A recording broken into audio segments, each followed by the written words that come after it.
ശ്രദ്ധ കിട്ടാൻ വേണ്ടി പോക്കിരിത്തരം കാട്ടുന്ന കുറെ കുട്ടികളുണ്ട്.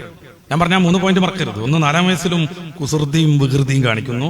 അത് മറ്റൊരാൾക്ക് വേദനയാകും വിധത്തിലാകുന്നു. അവന്റെ അവന് മേടിച്ചു കൊടുത്ത ടോയ്സ് പൊട്ടിച്ച് അതിൻ്റെ ഉള്ളിലുള്ള പരിപ്പ് എടുക്കണതൊന്നും അങ്ങനെ വികൃതിയായിട്ട് കൂട്ടരുത്. അവന്റെ ഒരു ഗവേഷണ ബുദ്ധിയാണത്. ചെറുപ്പം മുതൽ അത്തരം ഗവേഷണങ്ങളൊക്കെ ചെയ്യുന്ന ആളുകൾ നല്ല മെക്കാനിക്കായിട്ടാണ് മാറുക. ശരിക്കും അവരുടെ ഭാവി ആ വിധത്തിലാണ് പോവുക.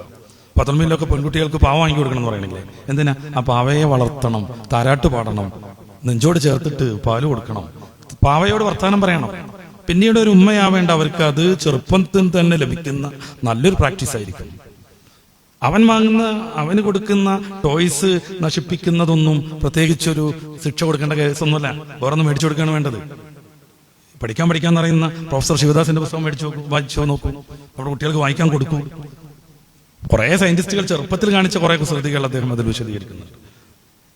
തോമസ് ആൽവ എഡിസൺ 500ഓളം കണ്ടെത്തൽ നടത്തിയ ആളാണ്. കോഴിക്ക് മുട്ട വിരിക്കാൻ വെച്ച് ആ കോഴി എഴുന്നേറ്റ് പോകുമ്പോൾ അതിൽ കയറിക്കിടക്കുന്നത് പോലും അദ്ദേഹം ചെയ്തിട്ടുണ്ട്.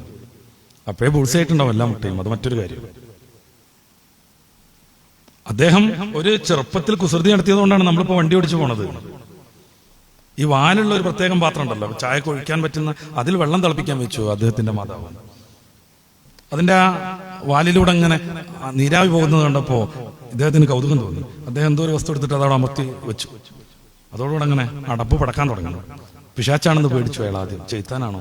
പിന്നെ മൂപ്പര് ലോജിക്കായിട്ട് ഇങ്ങനെ ചിന്തിച്ചു നോക്കുമ്പോൾ അടപ്പ് തുറന്നിരിക്കുന്ന സമയത്ത്, ഓട്ടുള്ള സമയത്ത് കയറാത്ത ചെയ്ത്താൻ അടച്ചപ്പോഴെങ്ങനെ കയറിയത് മൂപ്പർക്ക് തോന്നി. അവർ പതിയെ ധൈര്യം സംഭരിച്ച് ഇങ്ങനെ വന്നു. അപ്പോ ഈ വാല് അടച്ചു വെച്ച കാരണത്താലെ നീരാവിയുടെ പ്രഷർ കൊണ്ടാണ് അടപ്പിളകിക്കൊണ്ടിരിക്കുന്നതെന്ന് അയാൾക്ക് മനസ്സിലായി ചെറിയ പ്രായത്തിൽ. അതാണ് പിന്നീട് ആവിയന്ത്രം കണ്ടുപിടിക്കാൻ വേണ്ടി മൂപ്പർക്ക് പ്രചോദനമായത്. ആ ആവിയന്ത്രത്തിന്റെ വികസിത രൂപമാണ് ഇന്നത്തെ എല്ലാ വാഹനങ്ങളും.